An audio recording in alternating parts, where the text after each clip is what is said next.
En 2030, l'effectif de la population urbaine devrait atteindre 5 milliards d'après les Nations Unies. Cela soulève la question de l'évolution de nos modèles urbains pour répondre aux impératifs de développement durable. Former les professionnels qui feront la ville de demain est la mission première de l'École des ingénieurs de la ville de Paris. Fondée en 1959, cette institution s'inscrit comme un véritable laboratoire de recherche sur les problématiques urbaines. Afin de repenser des villes durables et intelligentes, le monde a besoin d'ingénieurs audacieux, créatifs et responsables. Pour intégrer une école d'ingénieurs, et plus spécifiquement l'IVP, il y a différents biais d'entrée. La première voie d'accès, c'est le concours. Sur le concours, l'IVP recrute des élèves qui sont issus de classes préparatoires scientifiques. Une deuxième voie d'entrée, c'est admission sur titre. C'est l'ingénieur en génie urbain, c'est une formation qui dure 3 ans, ou ingénieur architecte, c'est un bicursus qui dure 5 ans après les classes préparatoires. À la fin de la scolarité, les élèves de l'IVP vont obtenir le diplôme de l'École des ingénieurs de la ville de Paris, spécialité génie urbain. On a toujours plus besoin d'ingénieurs capables de résoudre les problèmes des villes. Et les secteurs sont très variés, puisque ce sont tous les secteurs du génie urbain, aussi bien l'eau et les déchets, la construction, le bâtiment, la voirie, les déplacements, l'énergie, le climat, l'espace public, l'aménagement. Les élèves seront confrontés à des stages qui permettent de se rapprocher de l'entreprise, avec une formation très transversale et une formation très axée sur le projet. Donc nous, on a choisi de faire un bâtiment sous la forme d'un ruban en fait, qui se déploie au-dessus du périphérique. Puis il y a même là aussi l'intégration sociale dans le quartier, quoi. Il faut qu'on fasse gaffe, attention à toutes les composantes du milieu, c'est-à-dire sociale, environnementale, et aussi, j'imagine, un aspect économique assez important. Ça commence au niveau du sol, puis ça monte et ça se déploie au-dessus. C'est végétalisé pour qu'on soit à l'abri un peu du périphérique, c'est ça? Ouais. Voilà, exactement. Il y a du bruit. Donc en fait, finalement, c'est vraiment une mise en situation de notre futur professionnel. Par exemple, là, je viens de vous présenter le projet construction, mais on a aussi le projet eau et déchets, les projets d'architecture, les projets de transport. L'EIVP a un lien très fort avec les entreprises, avec des collectivités, et fait évoluer en permanence sa pédagogie pour coller au plus près des réalités de l'entreprise. Une vision globale et transversale, une compétence qui devient indispensable aux entreprises. Riyad Ziour a fondé la start-up Openergy, spécialisée dans l'analyse énergétique des bâtiments. Issu d'un cursus plus généraliste, ce chef d'entreprise a des critères de sélection bien spécifiques. Alors nous, ce qu'on cherche dans les jeunes diplômés, c'est des gens qui aient déjà une bonne culture scientifique. Aujourd'hui, les entreprises sont à la recherche d'ingénieurs en génie urbain parce que ça correspond donc à un besoin, puisqu'il y a de plus en plus de missions autour de l'efficacité énergétique des bâtiments, la reconfiguration de certains quartiers.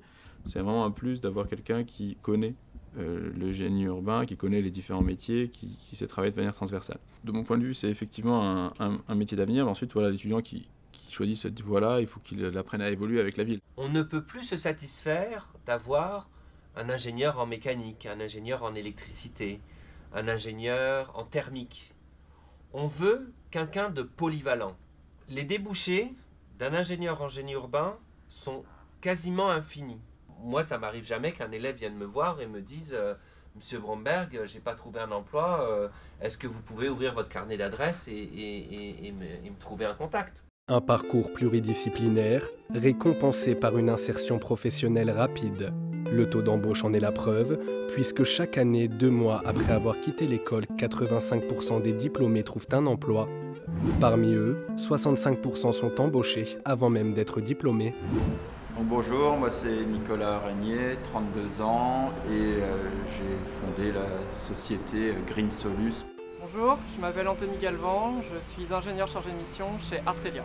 Bonjour, je m'appelle Nicolas Boffy, je suis actuellement le responsable de l'activité Projets urbains chez Arcadis, société de conseil d'ingénieurs. Ces 3 ingénieurs ont effectué leurs études à l'EIVP. Intégrés dans un milieu professionnel, ils reviennent sur leurs expériences et nous expliquent ce qu'ils sont devenus aujourd'hui. Les bâtiments sont responsables d'une grosse partie des émissions de gaz à effet de serre. du coup, j'ai envie plutôt de m'intéresser à cet aspect-là du bâtiment, donc sa performance énergétique. Et donc, c'est comme ça que je me suis retrouvé à monter ensuite Green Solus. Quand on a une approche développement durable, justement, à l'échelle d'un quartier, ça, ce sont des choses qui m'ont vraiment plu et qui continuent, du coup, de me plaire. Ouais. Il faut imaginer que les Halles, en fait, c'est pas uniquement un gros projet, c'est une multitude d'autres projets qui s'agglutinent les uns sur les autres. Et donc, du coup, l'idée, c'est que ces chantiers avancent les uns avec les autres, mais sans se gêner les uns les autres. Et moi, c'est là que j'interviens. Je fais de la coordination à la fois opérationnelle et de la coordination, voilà, pour éviter que les chantiers se gênent, comme je l'ai dit. C'est un domaine qui va tout de suite plus. Et puis, j'ai trouvé que le domaine du génie urbain, en fait, c'était un peu plus large que seulement du béton, des ouvrages voilà, très classiques, etc. Là, on élargissait vraiment le champ des possibles. Alors, aujourd'hui, j'ai des responsabilités nationales. Donc, je suis responsable de plusieurs équipes qui sont regroupées dans différentes agences. Néanmoins, j'ai toujours des responsabilités directes sur des grands projets urbains qui me permettent de maintenir le contact avec le terrain et aussi de me maintenir à jour techniquement. J'ai dirigé des projets urbains complexes en France, des projets d'infrastructure, pour ensuite m'orienter vers le management d'équipe et le management d'entreprise.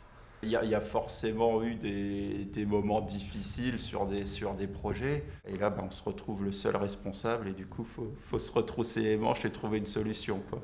Et c'est vrai qu'il m'a fallu quelques mois pour appréhender tous les enjeux autour de ce chantier titanesque, mais aussi un petit peu politique et un peu polémique parfois.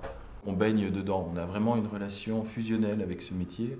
Et c'est ça aussi qui est très intéressant. Donc j'ai fait mon stage de fin d'études sur le chantier des Halles et juste après j'ai été recruté par Artelia. J'ai même été recruté avant d'être diplômé, donc aucun problème. Aujourd'hui, c'est assez marrant de voir que quand on se balade et qu'on passe devant un projet auquel on a effectivement contribué concrètement et que c'est un gros bâtiment, c'est plutôt marrant à voir. Une réelle fierté qui découle des paroles de ces ingénieurs. Dans les pays en développement, la ville reste une promesse de vie meilleure. Dès lors, il faut faire confiance au génie humain pour explorer de nouvelles solutions.